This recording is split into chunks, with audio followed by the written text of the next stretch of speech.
Ok, antes de irnos al break, estuvimos conversando un poquito sobre básicamente qué es una tarjeta madre. Entonces, por acá nos dicen que es el componente más importante, yo diría, es uno de los componentes importantes, ¿verdad? Eh, claro está que sin la tarjeta madre no podemos interconectar los diferentes elementos o los diferentes componentes que vamos a requerir dentro de nuestro equipo. Pero vamos a ir viendo ahí que todos en realidad cumplen un papel fundamental, un papel muy particular dentro de nuestro entorno. ¿Ok? Bueno, tenemos diferentes tipos de tarjeta madre que vamos a ir viendo poco a poco.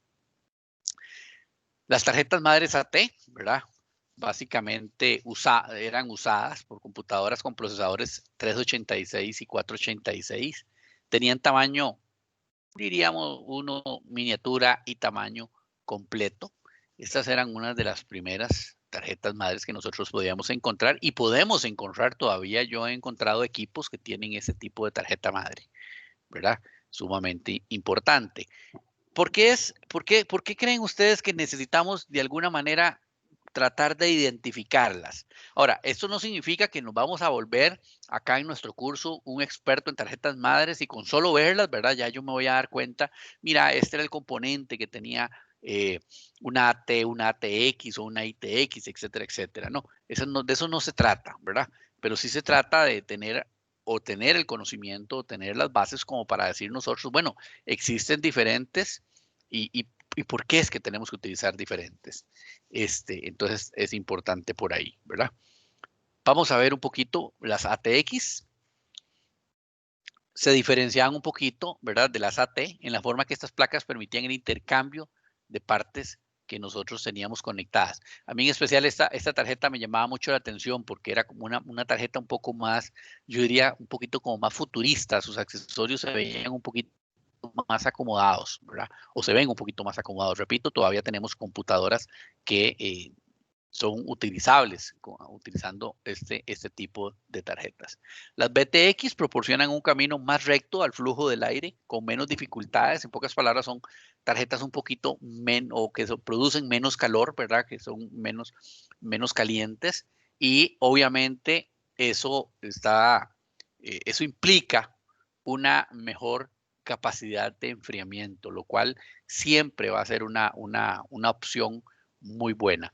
Los gamers, por ejemplo, utilizan mucho enfriamiento para sus tarjetas, para sus equipos. ¿Por qué? Porque el continuo procesamiento, el continuo uso, pues obviamente calienta los equipos de manera interna y todos sabemos que los equipos electrónicos al ser pues calentados en demasía, empiezan con una serie de problemas, ¿verdad? Que ninguno de nosotros quiere.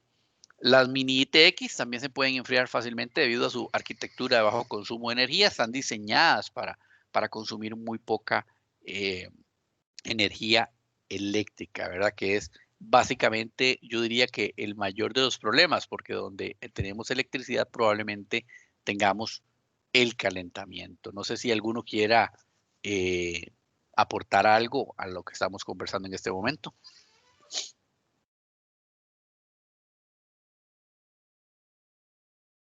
Cuando deseen aportar algo o hacer una consulta, siéntase en la libertad de simplemente no alzar la mano porque no estoy viendo en este momento el Teams, pero simplemente indicarlo ahí y con toda libertad pueden hacerlo. Profe, una pregunta. Adelante. ¿La presentación que está viendo usted la podemos ver en el módulo o todavía no está? Todavía no está. Yo normalmente les activo la presentación en el módulo 10 minutos después de terminar la clase. Me gusta siempre que pongan un poquito de atención en la parte. Pero la necesitan en el módulo por alguna razón. En este momento. No, solo preguntaba, era para saber nada más. Muchas Sí, gracias. la van a poder ver en el módulo, pero 10 minutos luego de que termina la clase. A las 9:10 está a partir de las 9:10 está activa. Ok, gracias. Con Profe, mucho yo gusto. tengo una pregunta. Adelante. Profe, el case influye mucho, digamos, en los componentes para que se calienten o se enfríen más rápido. Pues sí, de alguna manera, ¿verdad? Entre menos ventilación tengamos, vamos a tener mayor calentamiento. Obviamente hay dispositivos o en este caso tarjetas madres, por ejemplo, que están diseñadas para un bajo consumo. Por ejemplo, en el caso de los celulares, si se lo han preguntado, ¿un celular tiene ventilación? ¿Una tablet tiene ventilación? No, profe. Entonces, ¿cómo logramos enfriarla? ¿O cómo logramos enfriarlo? Por el rendimiento. No usándolo, no. Sencillamente no usándolo. No, yo digo que no sería por el tamaño del dispositivo. Entre más pequeñas las partes, más fáciles de enfriarlas. A ver, los compañeros que tienen un poquito más de experiencia, ¿qué opinan? Tienen un tipo de enfriamiento. Ajá, ¿y cuál es ese tipo? Por refrigeración, creo. Por refrigeración. Por ejemplo, yo tengo un teléfono móvil. Mi teléfono, ¿cómo se enfría mi teléfono? ¿Cómo se enfría el teléfono de ustedes? Bueno, no sé si serán todos, pero también creo que hay un tipo de refrigeramiento líquido para celulares. Ajá, sí. Ajá, hay algunos que tienen sí, incluso hay computadoras, ¿verdad? Que tienen enfriamiento líquido. No todos los teléfonos celulares, ¿verdad? Solo los de muy alta gama tienen enfriamiento o hay algunos de enfriamiento líquido. Ahorita no recuerdo exactamente, digamos, cuál modelo o cuáles modelos. Pero también hay un tema el tema de componentes y bajo consumo, ¿verdad? No en vano, si ustedes se han dado cuenta, la mayoría de teléfonos normalmente se encuentran con sus pantallas apagadas, etcétera, etcétera, ¿verdad? Todo eso es un tema de rendimiento. Ahora, entre más me caliente mi dispositivo, menor rendimiento tiene. Eso es importante que lo tengamos en cuenta. Ok, vamos a ir viendo poco a poco cuáles son los componentes que se encuentran en la tarjeta madre, ¿verdad? Vamos a hablar del procesador o del CPU. Básicamente, por ahí lo dice también, ¿verdad? Considerado por muchos como la parte más importante. Bueno, una de las partes más importantes de nuestra computadora, obviamente, es el CPU, que es, yo diría, el cerebro de nuestro equipo, ¿verdad? Es el que se encarga, o es uno de los que se encargan, ¿verdad? De procesar lo que realice o lo que requiera nuestro computador. ¿Y por qué es uno de los que se encargan de procesar? Porque los que han trabajado un poquito más en la parte de hardware se dan cuenta que, bueno, la tarjeta de video también procesa, ¿verdad? Tenemos otros tipos de procesadores o otros tipos de componentes que también se encargan de procesar algunas partes de la información. Pero en definitiva, sí, el CPU, yo diría que es como el cerebro, ¿verdad? Como la voz cantante y por ende, normalmente también el CPU es uno de los componentes un poquito más caros que se encuentran dentro de nuestro equipo, ¿verdad? El famoso zócalo del CPU, que es donde nosotros insertamos la unidad central de procesamiento o CPU, ¿verdad? Cada tarjeta madre necesita un zócalo y ese zócalo es solamente compatible, al igual que esa tarjeta, por ejemplo, para una sola familia de procesadores. Por ejemplo, si es para Intel, ahí hay un error, dice Inter o Inter, ¿verdad? Para que lo tengan en cuenta, puede ser para Intel o puede ser para AMD. Entonces también lo tenemos que considerar. ¿Eso qué significa? Que cuando nosotros vamos a comprar una tarjeta madre, debemos de tener, pues yo diría, un poquito de conocimiento, llevar un poquito de conocimiento, un poquito de estudio en cuanto a lo que yo deseo y hacia lo que deseo comprar, porque de lo contrario, pues iría a expensas de lo que me ofrezcan los vendedores. Y como en todo tipo de comercio y venta, ¿verdad? Si el vendedor no es experto, pues podría hacerme incidir en un error, ¿verdad? Entonces hay que tener muchísimo cuidado. Esto me trae también a colación un tema bastante interesante. No voy a hablar de marcas de comercios, pero por favor, cuando vayamos a comprar un computador, excepto que sea estrictamente necesario por una condición, no sé, económica o por una condición muy específica, pues yo no diría que vayamos a la pulpería de la esquina a comprar un computador, ¿verdad? ¿Por qué? Porque si voy a la pulpería de la esquina, probablemente al ser una empresa que no es especializada en tecnología, podría ser que el computador que me estén vendiendo como de primera generación, y ojo con eso, de, entre comillas, de primera generación, pues sea un computador ya un poquito, yo diría, un poquito desfasado en el tiempo, ¿verdad? Y por consiguiente, pues estoy adquiriendo equipos tal vez que ya no son tan nuevos, ¿verdad? A un costo que podría adquirirlo a un costo menor, si fuese el caso necesario, a un costo menor en una tienda especializada. El mensaje, y aquí soy muy enfático para la gente que estamos ya metidos en tecnología, tratemos de buscar tecnología en lugares en donde se especialicen en tecnología. ¿Algún comentario al respecto? Con eso que estabas mencionando, profe, sobre las compañías que se especializan en tecnología, eh, bueno, en caso, digamos, más que todo como para información, eh, pueden preguntar como lo que sería Intelec. También tienen un área para lo que es gaming, en caso que alguien esté interesado. Extreme Tech, esa es otra. Incluso eh,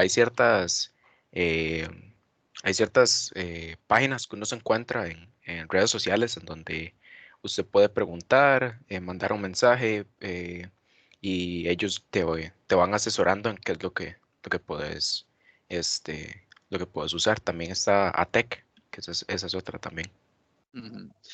Cuando nosotros compramos equipos de tecnología, es sumamente importante el poder asesorarnos.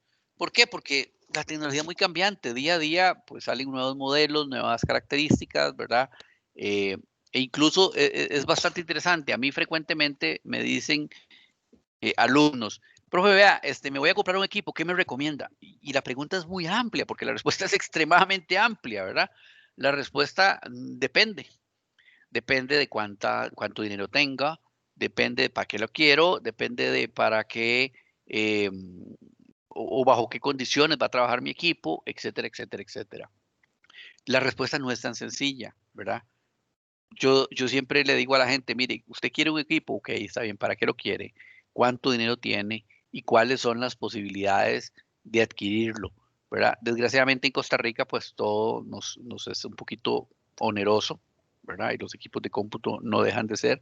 Pero acá también, y repito, el mensaje es, tratemos de buscar tecnología en tiendas especializadas de tecnología.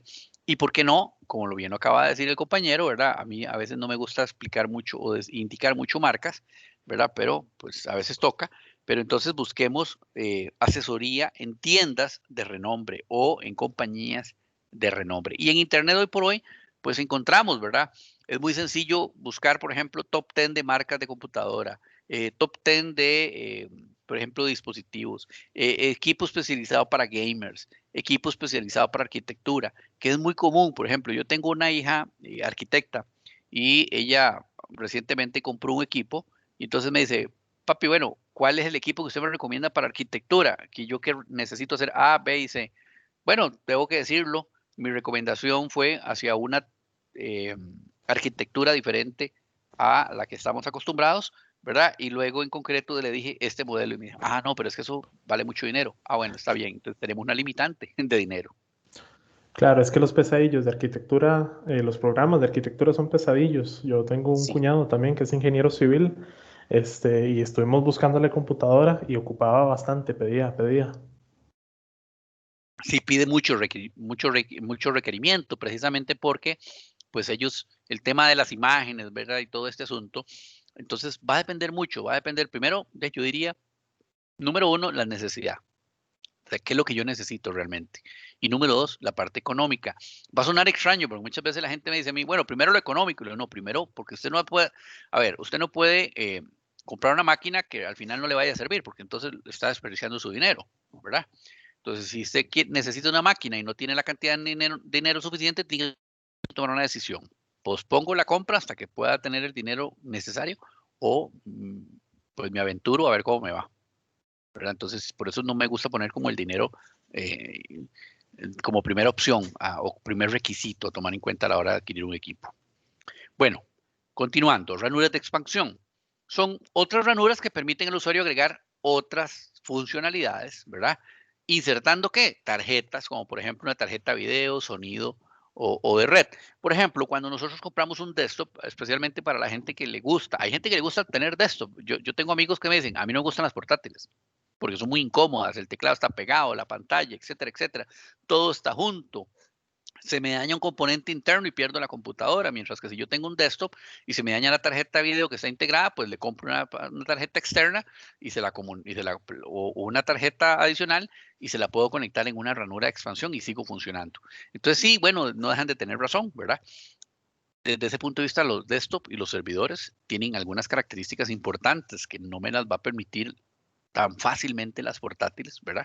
Entonces, bueno, para eso nos sirven estas ranuras. Estas ranuras, básicamente, como su nombre lo dice, expanden las posibilidades, ¿verdad? Puedo incluir más dispositivos.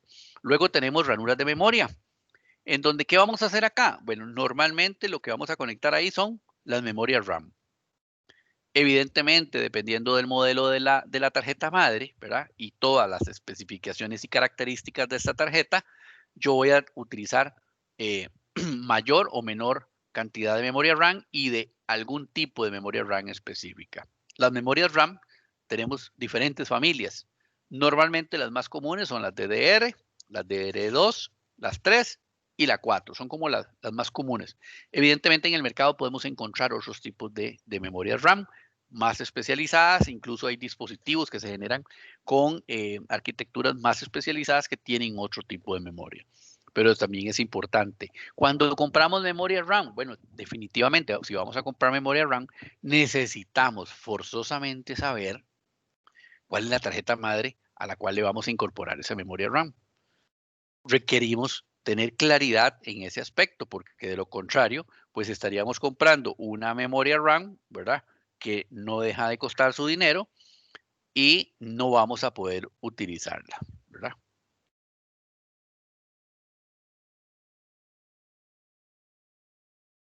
Ok, perfecto por ahí. Entonces vamos a ir viendo también la memoria ROM. Normalmente hablamos mucho de la memoria RAM, ¿verdad? Y le ponemos muchísima atención a la memoria RAM. Y se nos pasa por alto la parte del ROM. Básicamente la memoria ROM la vamos a utilizar solo para lectura, ¿verdad? No la vamos a utilizar para escribir absolutamente nada ahí, por lo menos no común, ¿verdad? No de uso nuestro, ¿verdad? Podemos recuperar lo que se encuentre allí, pero jamás vamos a poder o no deberíamos, ¿verdad? Poder intervenir o modificar lo que se encuentra allí. Y alguien que me cuente, ¿yo puedo alterar en algún momento la ROM?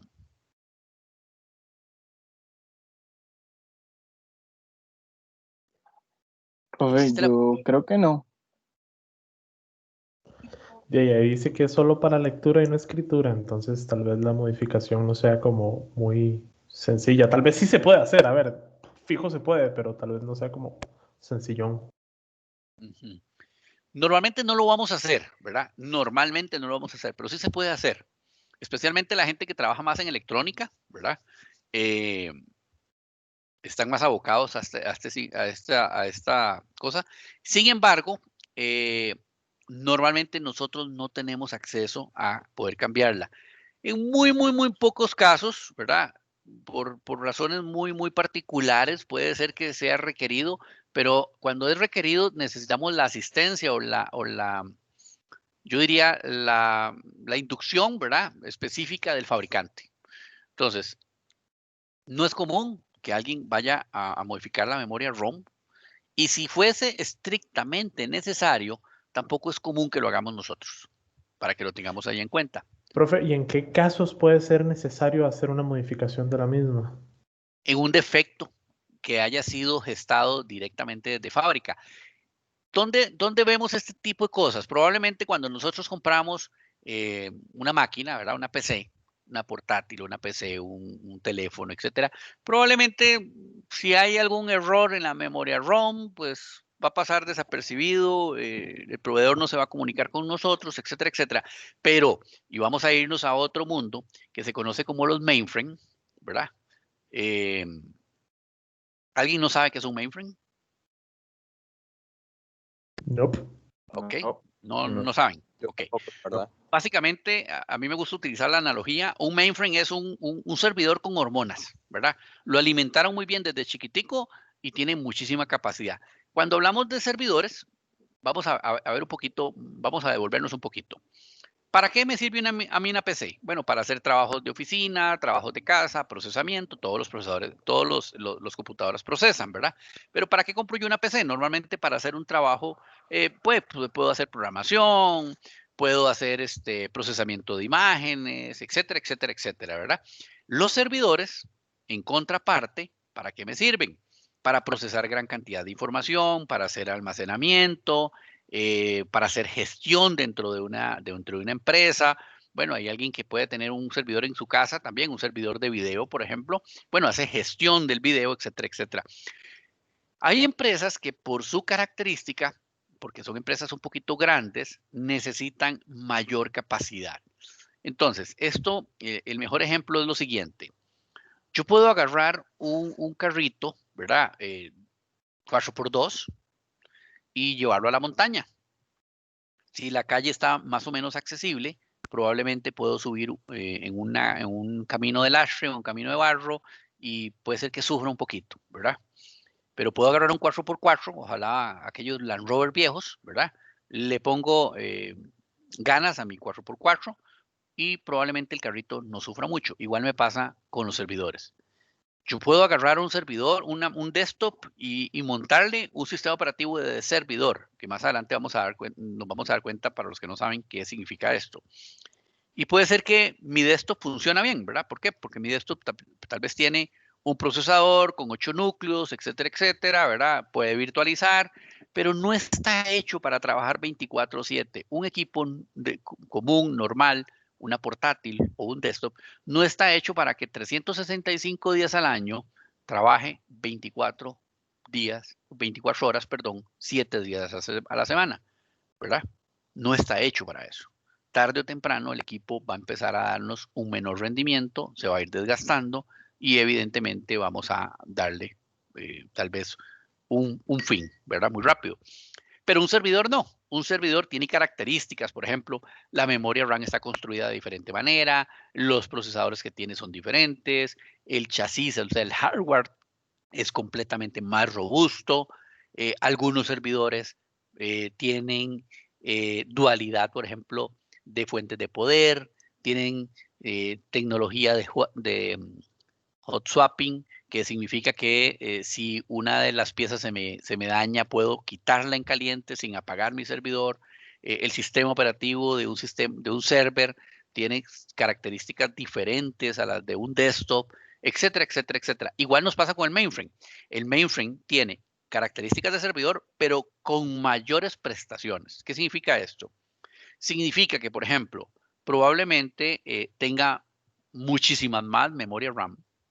La memoria RAM está construida de diferente manera y me permite mayor velocidad, me permite mayor espacio, me permite mayores características. Igual los procesadores, puede ser que mi mainframe me permita correr o ejecutar diferentes ambientes a la vez. Y dicho sea de paso, el tema de virtualización, que pareciera ser un tema bastante nuevo, es un tema bastante viejo porque en los mainframe se virtualiza desde sus inicios. Y los mainframe salieron hace, no sé, 50 años, ¿verdad? Son bastante viejos. Cuando yo hablo de que salieron hace 50 años, la gente dice, ah, bueno, es que un mainframe es un equipo viejo. No, el concepto es viejo, pero tenemos mainframe actuales. O sea, IBM fabrica todos los meses mainframe. Para que se hagan una idea, un servidor, a ver, el compañero de Microsoft, ¿cuánto anda costando un servidor común, normal, para una empresita pequeña en este momento? Depende de cuál servidor, profe. Un servidorcito normalito, pequeñito. $5,000. Sí. yo no vendo servidores, pero tengo un compa que sí, y no sé, digamos, usted le pone 8 gigas de RAM, por ejemplo, para que sea pequeño, y medio tera de disco, y no sé, 2 procesadores. Sí, Sí, por lo menos 5,000, 6,000. 5,000, 6,000 dólares, ¿verdad? Un servidor mainframe, que evidentemente tal vez no tenga estas características, estamos hablando, por ejemplo, que puede tener, no sé, 100 teras de disco. Cuando hablamos de mainframe, interesantemente, no necesitamos tantísima memoria RAM, porque los procesos que se ejecutan son muy efectivos. Pongámosle 128 de RAM, ¿verdad? Estamos hablando de 6 millones de dólares, para que se hagan una idea y una comparación. Entonces, mainframe en este país hay bastantes empresas que tienen. El Lynx tiene AS400, Banco Popular tiene AS400 y 390. Para los que no saben qué es AS400 y 390, los motivo a que se busquen en internet y pongan IBM AS400, IBM S390. Unisys generaba unos mainframe que ahorita se me escapa el nombre de los mainframe de Unisys, pero también genera mainframe, etcétera, etcétera, etcétera, ¿verdad? Entonces, repito, ¿quiénes tienen mainframe? Empresas que requieren una gran cantidad de procesamiento 24/7, 365 días al año. Empresas que hacen cierres nocturnos, por ejemplo, como los bancos, la Compañía Nacional de Fuerza y Luz, el ICE, la Caja, etcétera, etcétera. La NASA, por ejemplo, tiene mainframe. Y claro, el compañero de Microsoft me va a decir ahorita con Azure, ¿verdad? Ah, caray, pero entonces, ¿y el Azure y la nube? ¿Y dónde estamos? Ese es otro mundo al cual hemos ido migrando y la principal característica de Azure, al ser nube, ¿verdad? ¿Qué es? La geolocalización o la distribución geográfica, perdón, ¿verdad? Es una de las, yo diría, una de las principales. Claro, usted me va a decir también en este momento, bueno, el tema del crecimiento, etcétera, etcétera, ¿verdad? Y obviamente hay otro montón de tecnologías por ahí por dentro, temas de seguridad, de balanceo, de disponibilidad, de alta disponibilidad y todo, pero vean por dónde se van confluyendo todo lo que son las tecnologías de hoy en día. Entonces, y estoy seguro que los mainframe juegan un papel interesante y bastante importante incluso dentro de la nube, ¿verdad?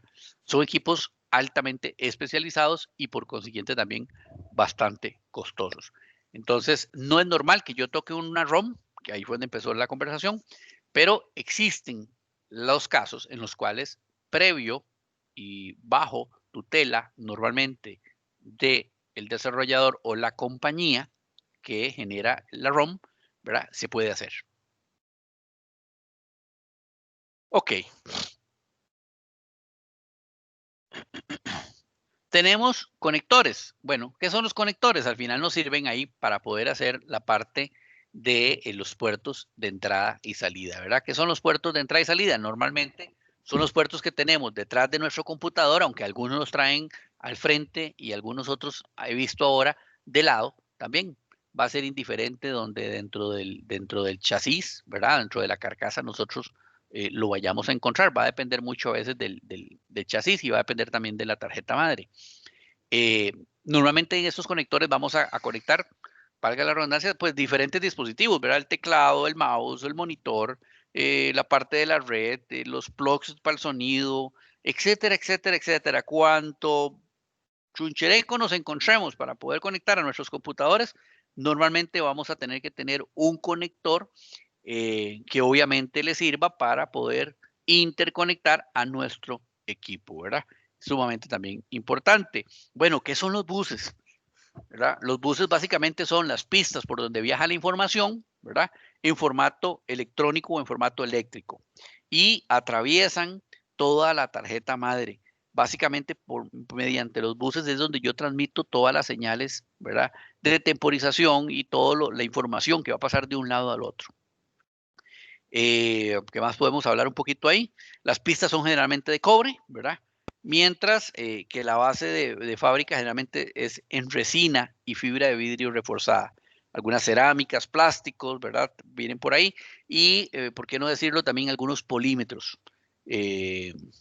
Polímeros, perdón, no polímetros, polímeros que nosotros utilizamos en algunas otras cosas eléctricas. Por ejemplo, la baquelita se puede utilizar mucho para utilizarlas dentro de la tarjeta y dentro o poder interconectar todos estos buses entre sí.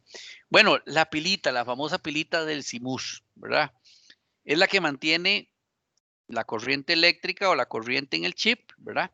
Que posee los primeros procesos o instrucciones que realiza la computadora a la hora de encenderse. También es importante que esta batería le va a energizar el reloj, ¿verdad? Y siempre, aunque yo quite mi equipo de la corriente eléctrica, pues esa batería le permite al reloj estar funcionando permanentemente, ¿verdad? Evidentemente, si llega un momento en el que la batería se daña, pues el reloj va a perder. ¿Qué pasa? Yo no he vuelto a ver qué pase, pero me acuerdo hace muchos años que pasaba, de pronto perdíamos la hora en nuestro reloj interno de la computadora y de pronto teníamos que estarla corrigiendo cada vez que se encendía nuestro equipo y era porque la batería se nos agotaba. No he vuelto a ver, será porque casi que nunca utilizo desktop y que es donde más frecuentemente uno la puede acceder, porque difícilmente se pone a travesear más equipos, pero normalmente son baterías bastante duraderas. ¿Alguna duda o algún comentario que quieran adicionar o comentar por acá? Este grupo está muy callado, ya me tiene preocupado. Profe, Adelante. tengo una pequeña consulta.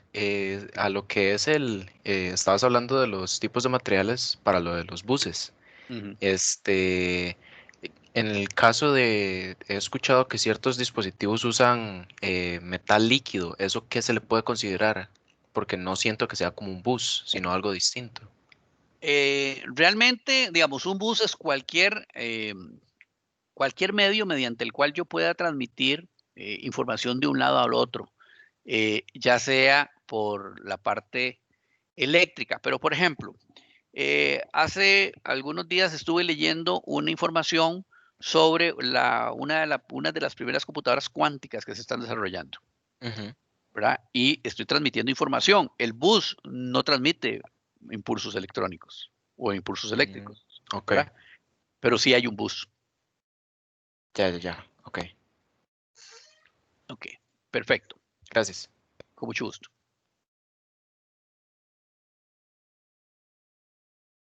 Ok, la famosa fuente de poder. La fuente de poder, como su nombre lo indica, ¿verdad? Es la que se va a encargar de suministrarnos a nosotros toda la energía que se vaya a requerir a lo largo de todos los componentes que se encuentren dentro de nuestro gabinete, ¿verdad? Por ejemplo, la tarjeta madre, vamos a tener ahí las memorias, etcétera, etcétera, lo que ya estuvimos hablando. Sumamente importante, ¿verdad? Obviamente, si la fuente de poder deja de funcionar, pues el equipo prácticamente no puede arrancar, no puede funcionar, no hay corriente eléctrica dentro de él, ¿verdad? Por acá nos pusieron un tips. De hecho, muchos casos, cuando la computadora presenta una falla, la primera parte que vamos a revisar es la fuente de poder, ya que si no suministra las tensiones necesarias, puede provocar una cascada de fallas en el ordenador. Y eso es cierto. A veces hay errores de errores en los equipos, ¿verdad? Los computadoras son como los carros. Uno no sabe al final cuando fallan por dónde van a fallar o qué implicaciones tiene. Hoy por hoy, para serles muy honesto, pues nuestros computadores yo diría son bastante robustos. Yo en el mundo de la computación inicié cuando todavía teníamos que tener los computadores en aires acondicionados. Claro, alguien me va a decir ahorita, profe, pero qué raro, en los data centers tenemos aire, bueno, tenemos que tener un flujo de aire para poder evitar que se calienten frecuentemente o excesivamente. Por ejemplo, yo tengo un amigo que juega en una portátil y juega tanto que la computadora literalmente casi que se le está derritiendo y termina metiéndola prácticamente a la refri. O sea, cuando hablo que termina metiéndola prácticamente es que sí, la mete literalmente a la refri para poder enfriar su computadora y seguir jugando. Qué O sea, loco. es tanto, sí, ¿verdad? Yo le digo a él, ¿por qué no le pones un cooler ahí abajo? Más fácil, mi hermano, se me calienta demasiado. Y termina metiéndola a la refri la computadora. Bueno, no en vano ha cambiado como 4 veces, ¿verdad? Porque termina dañando la pobre computadora porque no tiene las condiciones la máquina para poder generar, o yo diría, estresarse tanto la pobre maquinita, ¿verdad? Bueno, igual nos pasa cuando nosotros tenemos caídas de tensión o cuando la fuente de poder empieza a fallar, ¿verdad? Porque puede ser que falle, evidentemente nos va a generar una serie de problemáticas dentro de nuestro equipo. Una de las principales fallas o una de las principales causas por las cuales empieza a fallar nuestra fuente de poder es básicamente por un sobrecalentamiento. ¿Por qué? Porque bueno, al igual que como ya hoy no tenemos nuestros equipos dentro de áreas con aire acondicionado y por consiguiente con poco polvo, ¿verdad? Todos en nuestras casas probablemente tenemos nuestras computadoras y probablemente hay un poquito más de polvo. En las oficinas ya no hay tanto aire acondicionado y hay polvo. Y las aspas, ¿verdad? De nuestros abanicos empiezan a ensuciar. Entonces, ya no gira de la forma que debería girar nuestra fuente, ya no enfría lo que tiene que enfriar y por consiguiente empieza a generar un calentamiento. Ella misma sufre y además sufren nuestros equipos a lo interno. Es sumamente, ¿cómo es que se llama? Delicado el asunto. Siempre hay que darle mantenimiento preventivo. Nuestro curso no habla de mantenimiento preventivo, pero es importantísimo que tengamos en cuenta que nuestros equipos de cómputo tienen que tener un mantenimiento preventivo. Si bien es cierto, a mí me pasa, yo a veces apago mi máquina como una vez al mes, allá cuando me acuerdo, ¿verdad? Si bien es cierto, nuestros equipos hoy por hoy son bastante robustos y bastante, yo diría, sí, esa es la palabra, robustos, debemos de recordar que todos los equipos tienen un calentamiento, un consumo de energía, ¿verdad? Y que de alguna manera necesitamos determinar qué tipo de componentes tenemos dentro de nuestros equipos para poder visualizar si realmente son portables en el momento en el que la máquina está encendida. ¿Cuántos de nosotros tenemos portátiles hoy en nuestras casas? Y todos sabemos el tipo de disco duro que tiene a lo interno esa portátil. Porque si es un disco mecánico y resulta que mi portátil me la llevo porque me llamaron a almorzar, me la llevo para la mesa y la tengo trabajando y el disco es mecánico, adivinen qué puede pasar. Se me puede dañar mi disco. Y alguien me dice que, bueno, no, el sistema operativo parquea las cabezas en ese momento y hay un estabilizador y los discos duros. No, pero existe un movimiento. Y si existe un movimiento dentro de la máquina, probablemente cuando yo la estoy transportando, existe la posibilidad de que mi disco duro falle.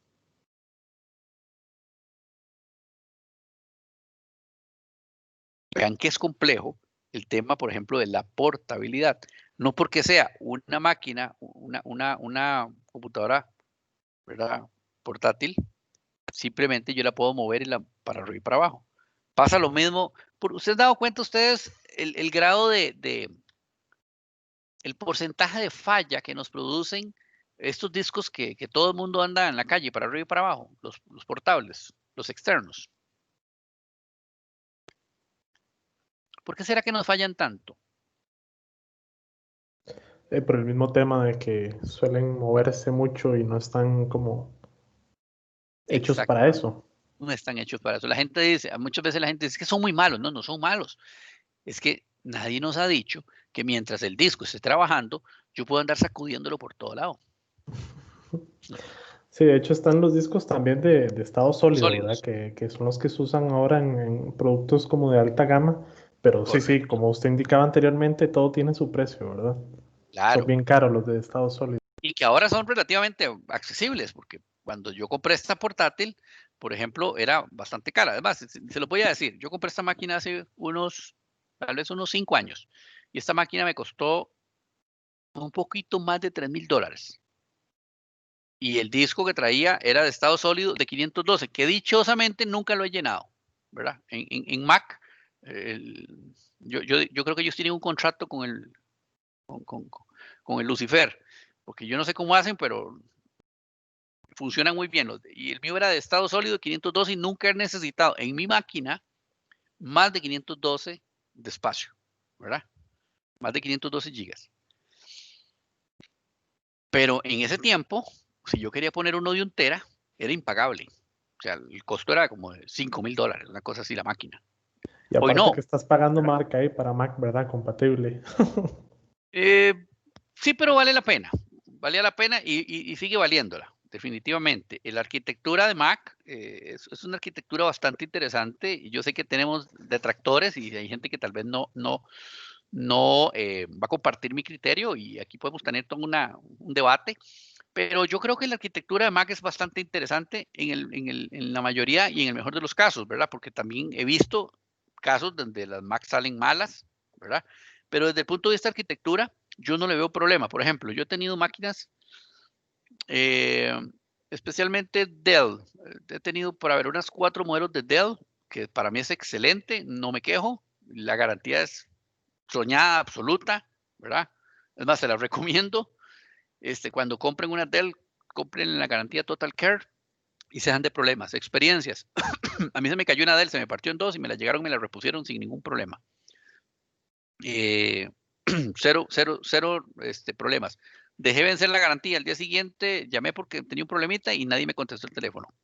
Tan así son, pero son muy, muy legales, ¿verdad?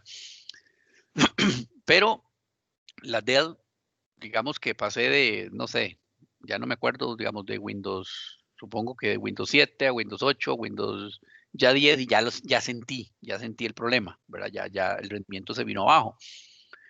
La Mac, he cambiado 6 veces de sistemas operativos en 5 años, o como 4 veces, y está como el mismo día. O sea, yo veo el rendimiento exacto, o sea, no tengo ningún problema, ¿verdad? He instalado software, aquí virtualizo, es más, me he dado a la tarea de virtualizar ambientes en Linux, en Solaris y en Microsoft.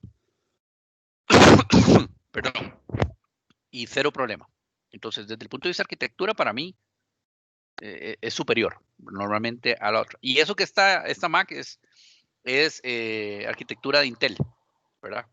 O tiene procesador de Intel.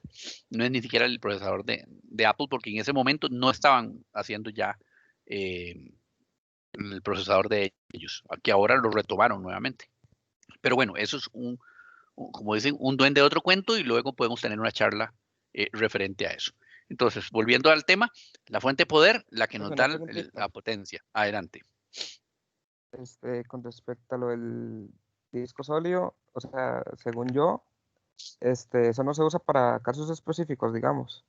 No, yo puedo, bueno, sí, no, ¿verdad? Obviamente hay un costo, ¿verdad? No sé ahorita, porque no manejo costos, no sé ahorita cuánto puede costar un disco de 1 tera en disco sólido, pero dependiendo de la capacidad económica que cada persona tenga y del uso, ¿verdad? Y la necesidad, yo diría, pues es viable. O sea, cuando hablo yo de necesidad, por ejemplo, yo prefiero comprarme un disco sólido de 512 que uno de 2 teras de normal, ¿verdad? Un disco duro externo.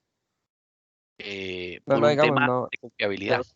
Creo que planteé mal la pregunta. Digamos, el uso del disco sólido, porque uno puede usar el disco duro normal, pero según yo el disco sólido es para obtener más velocidad.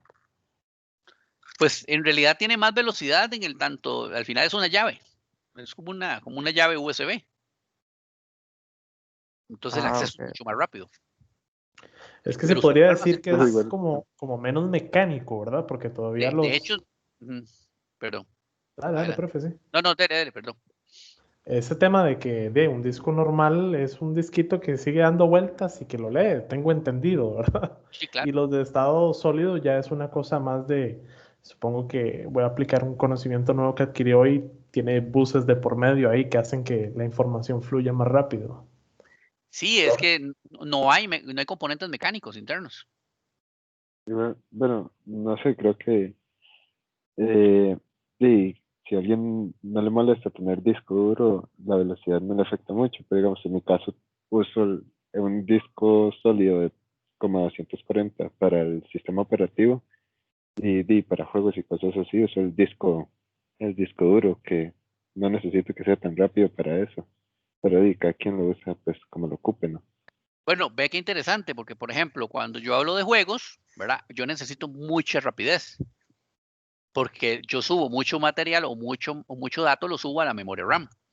Entonces, aquí hay una compensación y vamos a volver, digamos, como a las primeras, a lo primero que estuvimos hablando, cuando hablamos del cuello botella. Cuando yo hablo de un computador efectivo, eficiente y eficaz, hablo de yo diría, una compensación de características. Yo no hago nada con tener, por ejemplo, una gran cantidad de memoria RAM si tengo un disco duro lento, porque todo se almacena en el disco y a través de los buses de datos transmito lo que se encuentra en el disco y que requiero en ese momento determinado hacia la memoria RAM. Entonces, si el bus de datos es un bus de datos lento, adivinen qué va a pasar. Le estoy mandando toda la información de una forma más lenta, ¿verdad? Ahora, es muy relativo, porque cuando hablamos de lento, estamos hablando también de milisegundos, ¿verdad? Lo subo a la memoria y por más memoria RAM que tenga, yo ya tengo un cuello botella en el disco duro y en el bus. Yo tengo un disco duro de estado sólido y tengo mucha memoria, pero tengo un bus de datos muy lento por la arquitectura que estoy manejando. Entonces, no hago nada porque tengo un disco duro muy rápido, mucha memoria RAM donde puedo mandarla rápidamente, pero cuando quiero mandarla rápidamente, mi bus, o sea, mis autopistas por donde van a pasar mi información, es lenta. Entonces, vean qué interesante, o sea, al final es una compensación. ¿Entienden? Es una consulta. Digamos, ¿no interfiere también en la velocidad si usted tiene entrada SATA a la entrada PCI Express? Claro, es que cada una de estas interfaces tienen características de velocidad. Entonces, sí, por ejemplo, hasta el día de hoy todavía en muchos lugares se utiliza mucho el SATA, ¿verdad? ¿Por qué? Porque, bueno, tenía mayor cantidad de velocidad de transmisión o tiene mayor cantidad de transmisión. Entonces, repito, aquí es un tema de compensación. Por eso cuando nosotros vamos a comprar a una tienda que no es especializada, nos venden literalmente un 10 con hueco, ¿verdad? Porque probablemente a ellos les llega una máquina de paquete, ahí de equipo, de maquila, ¿verdad? Entonces, no sabemos realmente qué es lo que estamos adquiriendo. Y si a eso le sumamos que tal vez no tengamos la expertise necesaria o yo diría el cuidado para determinar. Ahora, lo que sí es cierto es que una máquina que sea 100% eficiente es muy difícil de adquirir, excepto que yo tenga pues el dinero o la capacidad económica para pagar por ello, ¿verdad? Y tal vez en los casos normales no lo vamos a requerir. Lo que pasa es que también nos hemos acostumbrado, ¿verdad? Y nos venden la idea de que necesitamos lo último. ¿Cuántos de nosotros corremos cada vez que sale, por ejemplo, un iPhone, cada vez que sale un Samsung al mercado, cada vez que sale una nueva máquina al mercado? ¿Cuántos de nosotros corremos a comprar ese dispositivo porque tiene más capacidad? Pero ¿y qué tenía el anterior que ya no me está dando? Bueno, ahora me están generando software que es más, que consume más recursos y por consiguiente entonces ya mi equipo ya no me genera, ya no me da el mismo rendimiento. Bueno, entonces habría que ver cuál es el software que estoy utilizando, ¿verdad? O sea, esto es una competencia. A mí me gusta mucho utilizar la analogía. Esto es como cuando dicen que es burro amarrado contra tigre suelto, ¿verdad? Nuestros proveedores siempre nos van a querer vender nueva tecnología. Por eso también es interesante, dentro de las instituciones, vamos al lado laboral, dentro de las instituciones no es tan fácil que nos cambie la infraestructura. Por eso no es tan fácil comprar un servidor. Por eso nació la nube. Porque empresas, por ejemplo, como Microsoft, como Amazon, etcétera, etcétera, etcétera, vieron, ¿verdad? El negocio en donde las empresas no pueden comprar infraestructura tan fácil, pero necesitan crecer. ¿Dónde voy a crecer? En la nube. Más adelante vamos a hablar un poquito sobre la nube, ¿verdad? ¿Dónde crezco? En la nube. ¿Por qué? Porque estas empresas están especializadas en tecnología, tienen los recursos porque su negocio es tecnología, ¿verdad? Y entonces pueden hacer y crecer y pueden venderle esa capacidad a las diferentes empresas. Porque si ustedes se ponen a ver, por ejemplo, ¿cuál es el negocio de un banco? ¿Tener tecnología? No. Prestar buenos servicios financieros. ¿Cuál es el servicio de la caja? Prestar buenos servicios de salud. ¿Cuál es el servicio de la Compañía Nacional de Fuerza y Luz? Prestar el servicio de electricidad, etcétera, etcétera. No es adquirir y administrar realmente tecnología. Pero bueno, ese es un tema para más adelante también. ¿Está claro por aquí? Sí. Sí, señor. Ok. Vean que todo esto en la tecnología, ¿verdad? No es solamente llegar y decir, bueno, sí, ahora sí tenemos computadoras y además tenemos puertos y tenemos tarjetas de video y tenemos discos duros de estado sólido, mecánicos, etcétera, etcétera. Por ahí alguien me pasó, sí, tenemos los discos, el SSD M2, correcto, que son las nuevas tecnologías. Y repito, de eso trata, y ustedes que están empezando algunos, ¿verdad? Y los que ya llevan camino recorrido, de eso trata ingeniería de sistemas. Ingeniería de sistemas, más adelante se van a dar cuenta, por ejemplo, ahorita van a empezar a darse cuenta sus vecinos, sus familiares, etcétera, etcétera, que ustedes están estudiando ingeniería de sistemas. ¿Qué espera la gente de un ingeniero de sistemas? Que lo sepa absolutamente todo de tecnología. Y eso es una falacia, porque normalmente todos los ingenieros de sistemas no podemos saber de todo, porque la tecnología es tan amplia que difícilmente nos alcanza el tiempo para poder estar al tanto de todo. Pero lo que sí tenemos que tratar es de tener el conocimiento básico de todos los aspectos, ¿me entienden? Entonces, bueno, de cada uno de estos temas necesito empezar a investigar. De aquí en adelante vamos a tener que empezar a generar una nueva cultura. Debemos de ser autosuficientes, debemos de autoaprender. Porque todos los días nacen lenguajes de programación diferentes, maneras diferentes de programar, maneras diferentes de administrar bases de datos. La nube ha ampliado muchísimo todo esto. Entonces resulta que ahora en la nube tenemos un montón de arquitectura y tenemos gente que se especializa en la parte de seguridad, gente en la transferencia de datos, gente que se especializa en almacenamiento de datos, en procesamiento, etcétera, etcétera, etcétera. Entonces, aquí nos toca una tarea bastante ardua. ¿Ok? Bueno, un componente más, un elemento más dentro de la tarjeta de video. También se conoce como GPU. Es una tarjeta que se dedica al procesamiento de los gráficos. Puede estar integrada a la tarjeta madre o añadirse a la misma por medio de ranuras. Lo ideal, para mi gusto, es añadirla por medio de ranuras, porque tenemos mayor posibilidad, mayor capacidad en nuestra tarjeta, especialmente si somos gamers o si estamos metidos en el mundo de la arquitectura, en todo lo que se llama el CAD, ¿verdad? Si vamos a ejecutar programas CAD, por ejemplo, procesamiento de imágenes, etcétera, etcétera, pónganle la firma, preferiblemente una tarjeta externa de video o la posibilidad de que mi tarjeta acepte tarjetas externas de video para el crecimiento. Mayor capacidad, mayor potencia. Básicamente funciona en equipo con el procesador, ya que este le envía todos los datos necesarios de la tarjeta a la tarjeta gráfica y este obviamente los traduce de forma que los visualice y los entienda mi usuario, ¿verdad? Ok.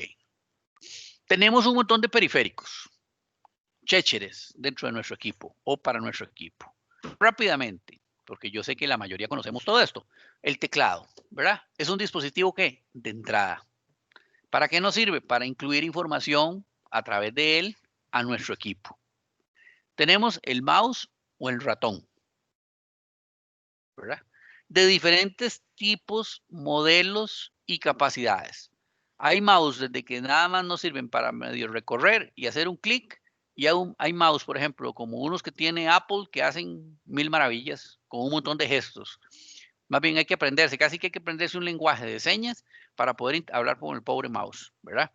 Y hay de diferentes presentaciones. Entonces también, al final, todos nos sirven para lo mismo, para incluir información dentro de mi dispositivo.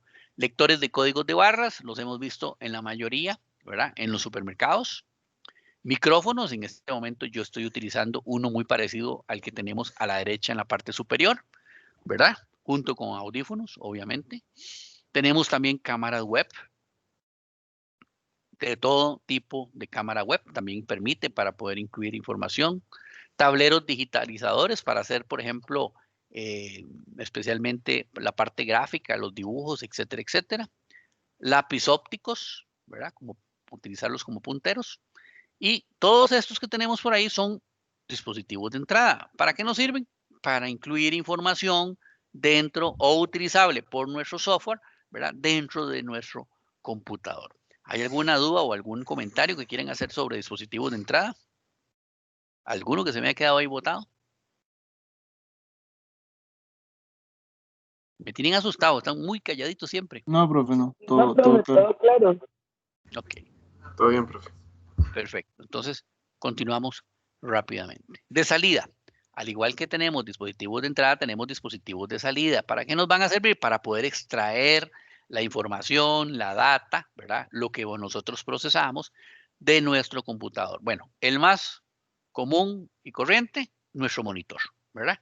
Tenemos igual, de diferentes tamaños, de diferente índole. Tenemos monitores que también nos sirven de entrada, ¿verdad? Porque ahora tenemos monitores touch, se me olvidaba mencionarlos, ¿verdad?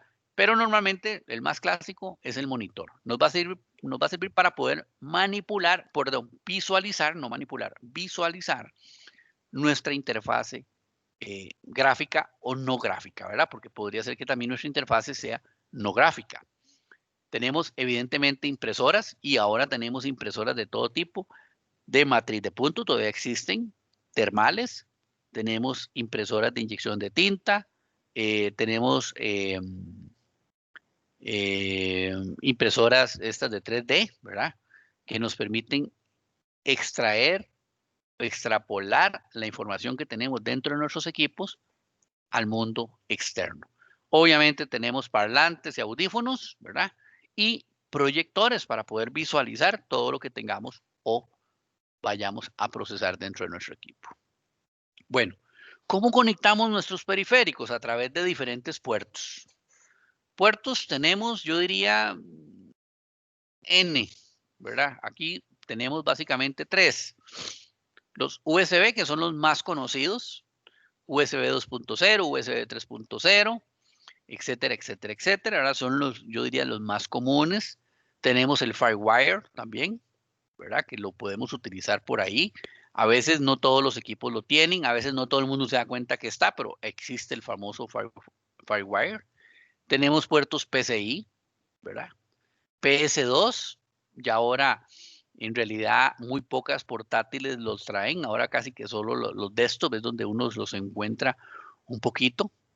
Pues básicamente esta es la característica o este es el famoso puerto PS2, comúnmente utilizado para el mouse y el teclado, ¿verdad? Comúnmente utilizado para esos dos. A eso también podemos sumarle, por ejemplo, puertos como el HDMI, ¿verdad? Y bueno, tenemos los famosos fan coolers, que también se encuentran dentro de nuestros dispositivos. ¿Para qué me sirve el fan cooler? Para enfriar el procesador. Para enfriar concretamente el procesador. Entonces, ese lo ponemos encima del procesador y lo vamos a mantener allí bastante frío. Tenemos también diferentes tipos de tarjetas madres, ¿verdad? Tenemos las tarjetas que usan tecnología Northbridge y Southbridge, básicamente. Hay de diferentes tipos de generaciones, también podemos tenerlo por ahí. La Southbridge, la funcionalidad encontrada en los Southbridge actuales incluye soportes, por ejemplo, para tipos de bus, ISA, PCI, SPI, ¿verdad? Controladores DMA, controladores IDE, como los SATA o los DATA, que por ahí alguien mencionó hace un ratito la parte de los SATA, ¿verdad? Y bueno, la pregunta del millón de colones es, cuando yo veo un equipo en particular, ¿verdad? Necesito saber qué tipo de tarjeta madre tengo. Es muy relativa la respuesta. Sí y no, ¿verdad? ¿Por qué? Porque depende mucho de a veces del área en el que yo me encuentre. Pero como futuros ingenieros de sistemas, ustedes deben de por lo menos conocer que tenemos diferentes tipos de tarjetas madres, diferentes tipos de chasis, ¿verdad? Que los vamos a utilizar dependiendo del equipo que vayamos a instalar dentro de él. Necesitamos saber, por ejemplo, que los componentes internos cumplen una función muy particular, ¿verdad?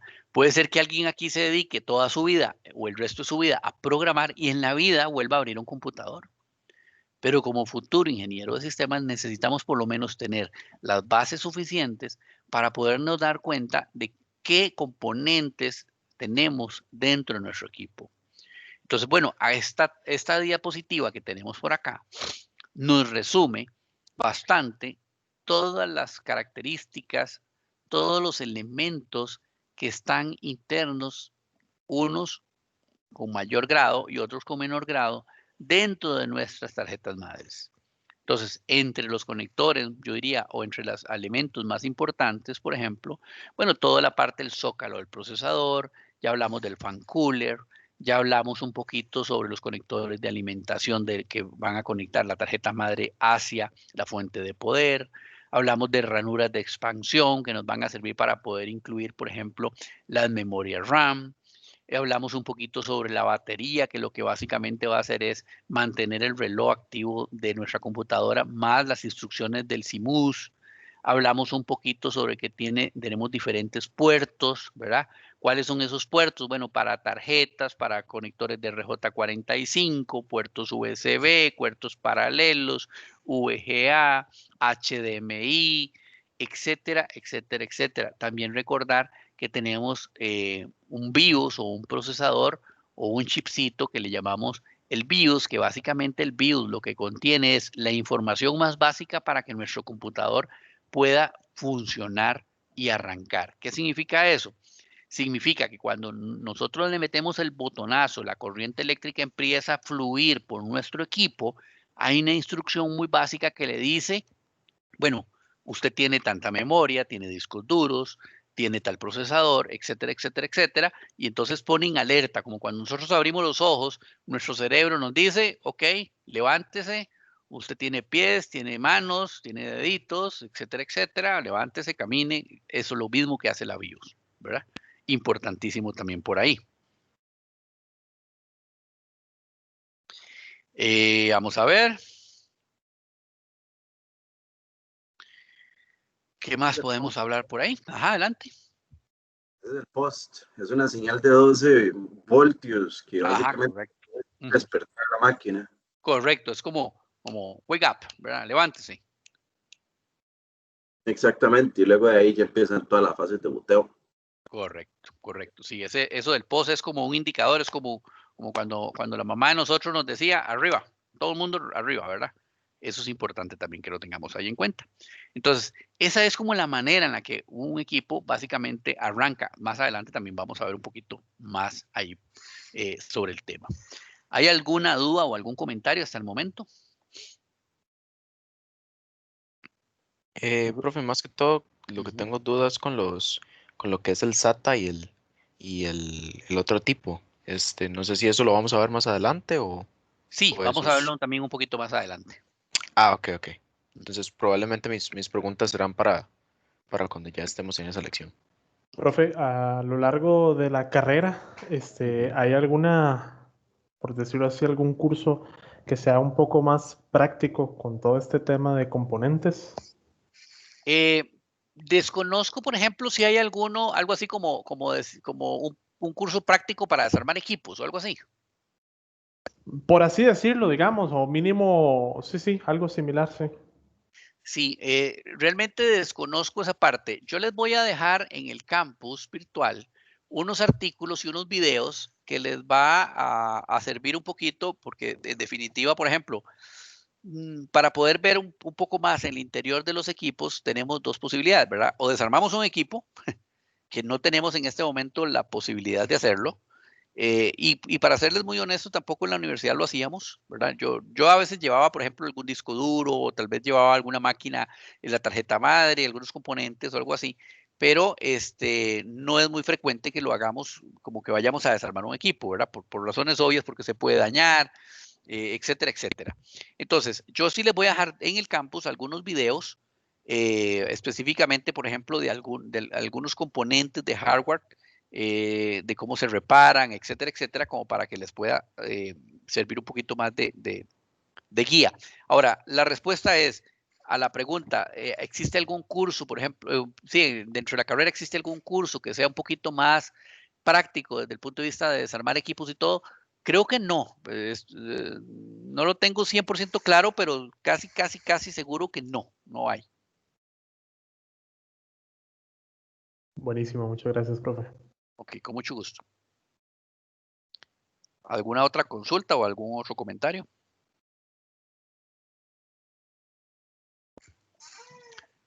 De momento no, profe. No, ok. Son las 8:50. Normalmente nuestra clase va a terminar así. Hay un par de días que creo que nos vamos a salir casi que justos. Pero normalmente vamos a darle siempre chancecito por aquello que todavía incluso en la virtualidad hay gente que se traslada, porque hay gente que yo sé que está en sus trabajos y todo. Entonces a las 8:50 normalmente vamos a terminar nuestra clase. Por eso trato siempre de arrancar así como a las 6.